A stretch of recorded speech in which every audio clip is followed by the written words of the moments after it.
दोस्तों उस समय रात के करीब 1:30 हो रहे थे जब अंधेरी रात में अटलांटिक ओशन के ऊपर से एयर ट्रांजिट फ्लाइट 236 टोरंटो से लेस्बियन की तरफ जा रही थी। इस फ्लाइट को टेक ऑफ किए हुए 4 घंटे से भी ज्यादा का समय बीत चुका था और अभी तक फ्लाइट में सब कुछ नॉर्मल चल रहा था। लेकिन फिर अचानक इसी दौरान कॉकपिट में पायलट के सामने एक वार्निंग आती है। ये रोंगटे खड़े कर देने वाली वार्निंग। यह वार्निंग थी फ्लाइट में फ्यूल खत्म होने की। जब हवा में 39,000 फीट की ऊंचाई पर समुद्र के बीचों बीच फ्लाइट 236 का फ्यूल खत्म हो जाता है तब पायलट के होश उड़ गए, क्योंकि वह लोग अटलांटिक ओशन के बीचों बीच थे और दूर दूर तक जमीन का भी कोई नामो निशान तक नहीं था। यानी अब पायलट के सामने सिर्फ एक ही ऑप्शन था और वह ऑप्शन था प्लेन में बैठे 293 पैसेंजर के साथ अटलांटिक ओशन के गहरे पानी में डूबकर अपनी जान देने का, जो कि लगभग तय भी था। लेकिन फिर इसी दौरान इस फ्लाइट के साथ कुछ ऐसा होता है जो काफी हैरान कर देने वाला था। आखिर उस रात ट्रांजिट फ्लाइट 236 के साथ क्या हुआ था? दोस्तों स्वागत है फिर एक बार द ग्रोथ की नई वीडियो में। दोस्तों इस कहानी की शुरुआत होती है टोरंटो पेयरसन एयरपोर्ट से 23 अगस्त 2001 को लोकल टाइम के अनुसार रात के करीब 8:52 पर एयर ट्रांजिट एयरलाइन का एयरबस A330 कनाडा के टोरंटो से पुर्तगाल के लिए उड़ान भरता है। यह एक 7 घंटे लंबी नॉन स्टॉप फ्लाइट थी जिसमें 293 पैसेंजर, 2 पायलट और 13 क्रू मेंबर थे।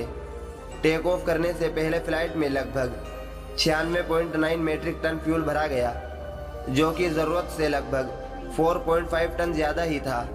प्लेन को उड़ा रहे थे 48 वर्षीय कैप्टन रॉबर्ट पीछे और 28 वर्षीय डार्क डिजागर। कैप्टन रॉबर्ट पीछे को लगभग 16,800 घंटे प्लेन उड़ाने का एक्सपीरियंस था, जिसमें से 796 घंटे तो उन्होंने एयरबस A330 में ही बिताए थे।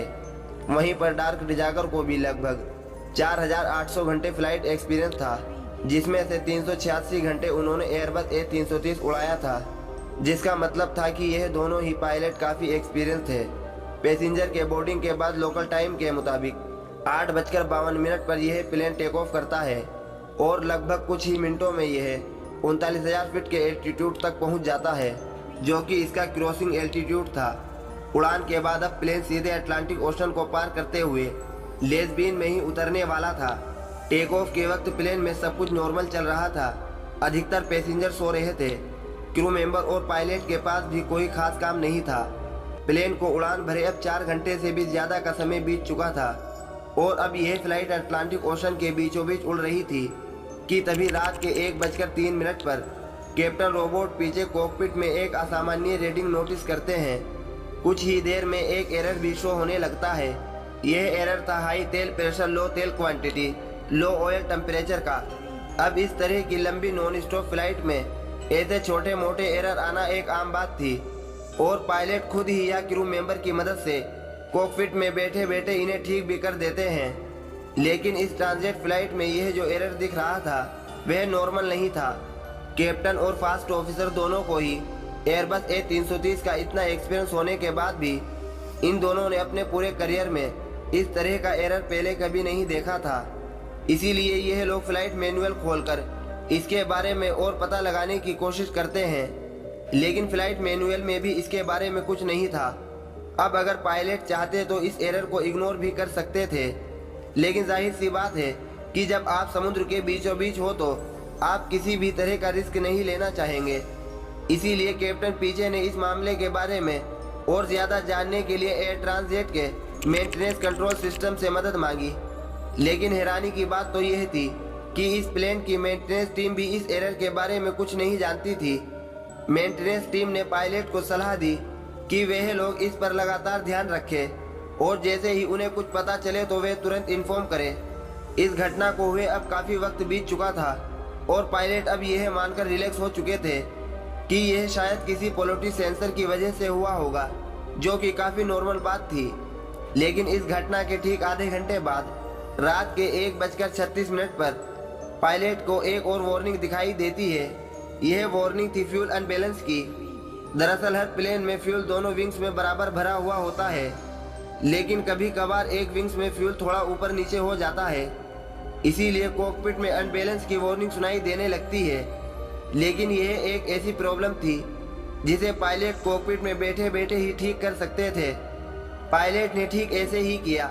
प्लेन के राइट विंग्स में फ्यूल कम था, इसीलिए उन्होंने लेफ्ट विंग से राइट विंग्स में फ्यूल ट्रांसफर किया और जैसे तैसे उन्होंने इस प्रॉब्लम से भी छुटकारा पा लिया। लेकिन यह दोनों पायलट नहीं जानते थे कि इस दौरान उन्होंने कुछ ऐसा कर दिया था जो उनकी जान पर आफत बनने वाला था। इस फ्यूल ट्रांसफर के बाद तो एक ऐसी प्रॉब्लम खड़ी हुई जिसने पायलट के रोंगटे खड़े कर दिए। दरअसल इस फ्यूल ट्रांसफर के बाद प्लेन के इंजन नंबर 2 में तेल टेम्परेचर गिरने लगा और तेल प्रेशर बढ़ने लगा। अब पायलट मामले की गंभीरता को समझते हुए थोड़ा सीरियस हो गए। यह लोग उस वक्त अटलांटिक ओशन के ठीक सेंटर में थे और उनके दूर दूर तक कोई जमीन नहीं थी।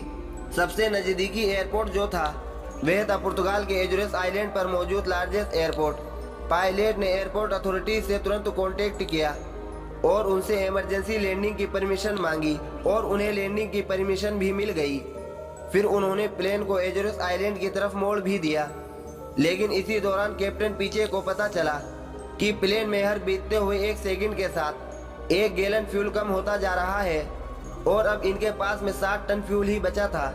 इस हिसाब से अब यह प्लेन सिर्फ आधा घंटा और उड़ सकता है और लार्जेस्ट एयरपोर्ट अभी भी 280 किलोमीटर दूर था, यानी उनके पास लार्जेस्ट एयरपोर्ट तक पहुंचने का भी फ्यूल नहीं था। लेकिन फिर भी यह लोग जैसे तैसे लार्जेस्ट एयरपोर्ट तक पहुंचने की कोशिश करते हैं। पर यह स्थिति तब और ज्यादा खराब हो गई जब रात के तकरीबन 1:13 पर प्लेन के राइट विंग के इंजन नंबर 2 ने आग पकड़ ली। पायलट के होश उड़ गए। अब प्लेन में एक ही इंजन बचा था और इसमें भी बहुत कम फ्यूल था।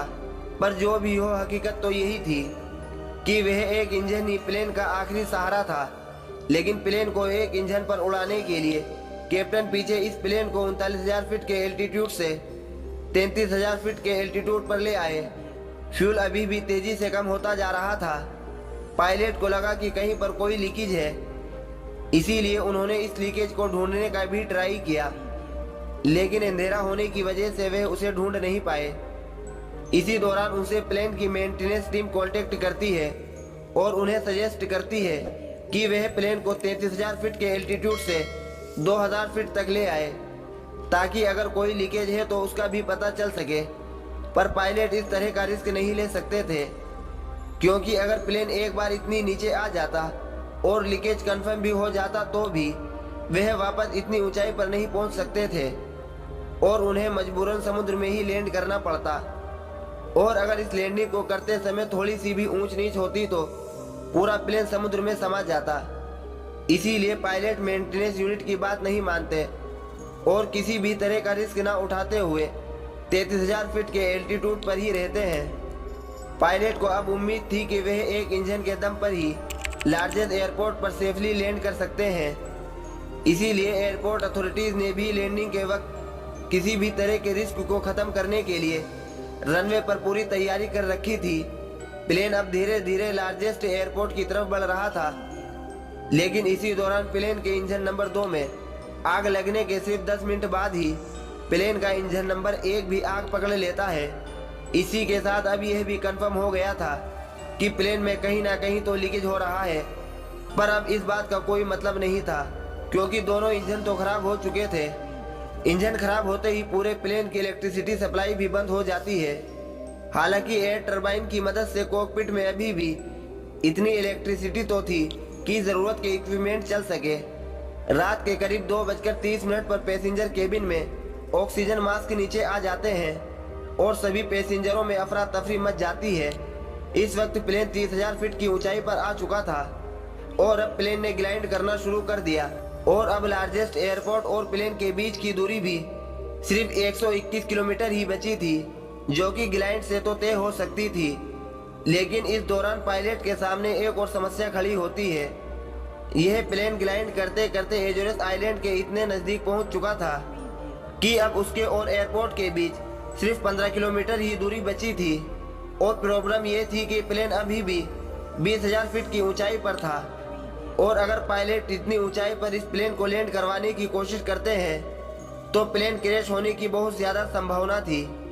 इसीलिए पायलट पहले एयर ट्रैफिक कंट्रोल से कांटेक्ट करते हैं और एटीसी पायलट को लैंडिंग करने से पहले 360 डिग्री परफॉर्म करने की सलाह देते हैं। दोनों पायलट ठीक ऐसा ही करते हैं और प्लेन को एक गोल चक्कर यानी 360 डिग्री का चक्कर लगवाते हैं। जैसे प्लेन का एल्टीट्यूड 20,000 फुट से गिरकर 5,000 फुट तक पहुंच जाता है, लेकिन यह एल्टीट्यूड भी लैंडिंग के लिए सेफ नहीं था।